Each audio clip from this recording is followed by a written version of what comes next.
Remembering some great moments in Bills-Dolphins history at Highmark Stadium, as it could be, likely will be, the last time the Dolphins come to town.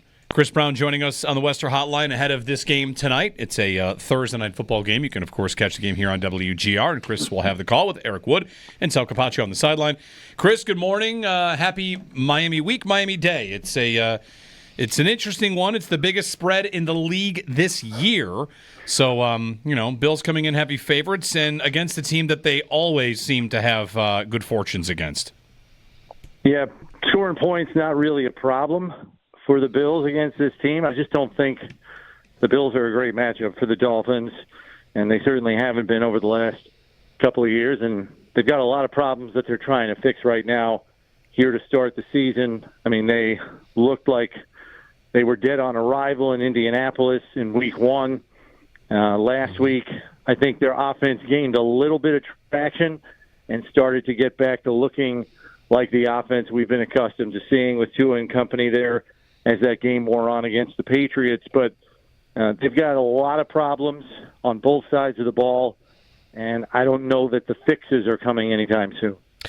The Bills' defense, Chris, what do you expect from this game? They obviously give up the giant performance to Baltimore. They stopped the Jets from doing anything last week. And the Miami matchup has been a lot of the Bills dominating the Dolphins, but there have been these decent performances by the Dolphins offensively sprinkled in along the way. So I guess how far one way or the other do you expect the Bills defense to look today between dominant and what, week one looked like? Yeah, I think if you look at the game last year, here against the Dolphins, it went right down to the wire. It took a 61-yard field goal for the Bills to win it. I thought that was probably the best collective effort we've seen from Miami, in this series with Coach McDaniel as head coach for Miami. So that was everything that the Dolphins could throw at them and then some. And the Bills still somehow find a way to win. I don't think it's going to be that close here tonight. But Devon Achane, I think, is now the unofficial number one catalyst of this offense. And he's been a bit of a thorn in the side of the Bills, 6 touchdowns in 4 career games. I think he's got a couple of games with over 100 all-purpose yards. And really, with the way that defenses, at least at the outset of this season, have tried to clog up the middle of the field, knowing that's where the Dolphins' passing game thrives, it's been on Achane to kind of get yards out in the horizontal areas of the field, in the flats and on swing passes and things of that nature, because Tua, he doesn't have elite arm talent, so throwing outside the numbers is not his forte, and that's what defenses have been trying to force him to do here through the first 2 weeks. I would expect the Bills to follow suit and play their typical top-down defense, try to clog up the middle of the field, and force them to try to attack Buffalo horizontally.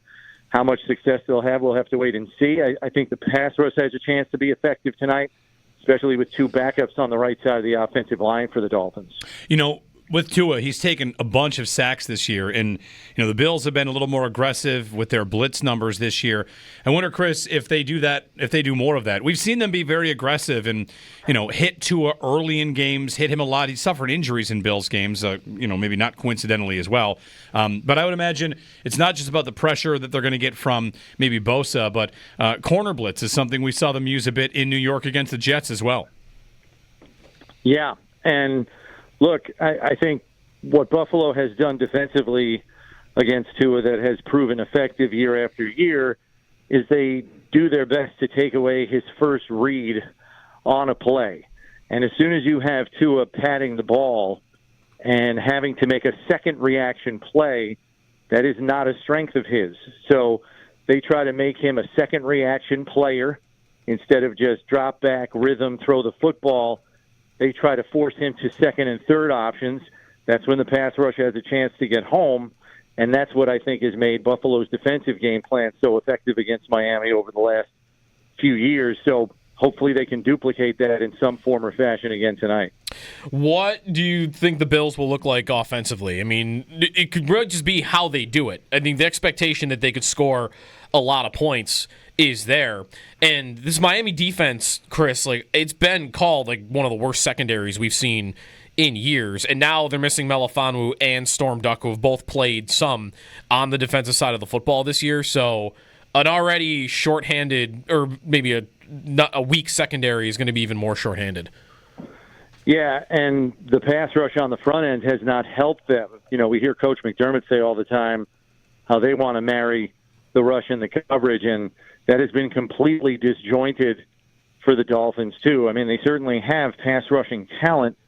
Chop Robinson's not 100%. He's entering the game questionable tonight, so we'll have to see where that lands. And then Jalen Phillips, I don't think he has all his explosion back after his injury, season-long injury last year. Bradley Chubb looks pretty good out of the chute here. He's got 2 sacks in the first 2 games, so he's a guy to be mindful of. But, yeah, the secondary can be had, and I'm very curious to see what Buffalo's approach is at the outset here.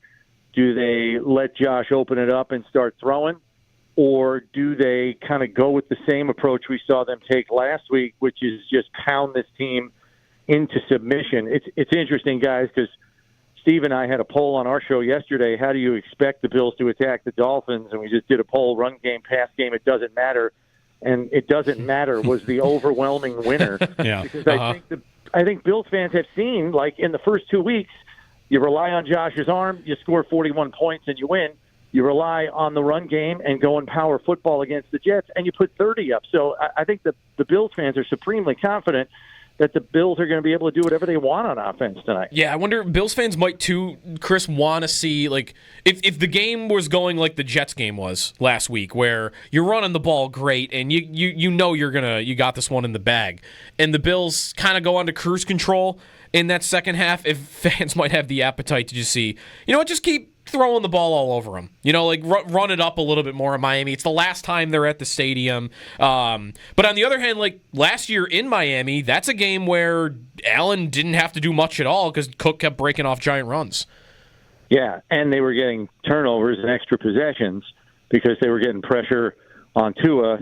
And you see that we've seen that Tua before, right? Like that panicked look Tua where he just heaves the ball to the sideline and it's picked off. I mean, Jamarcus Ingram with 2 picks last year, so one that he returned for a touchdown.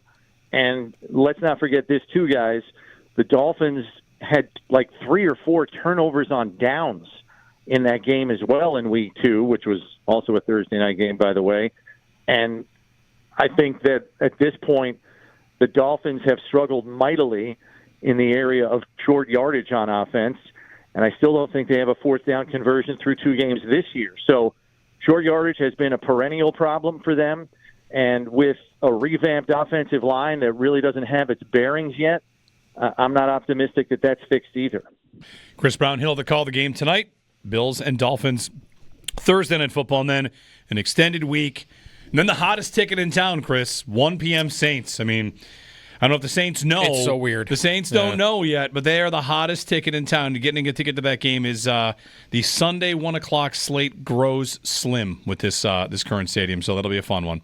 So you're saying the demand is more for the time of day than I the think so. I mean, there could be maybe there's a Alvin Kamara, farewell tour that I don't know about. No, it's gotta be it's a 1 o'clock Sunday, nice weather game, and everyone would expect the Bills to roll. Yep. That's gotta be it, I think. Yep. Yeah, and it's during elite season. True. Very good. Indeed. Yes. Thanks, Chris. All right, take care. Chris Brown, he'll have to call the game tonight here on WGR, and we'll chat with him post-game as well.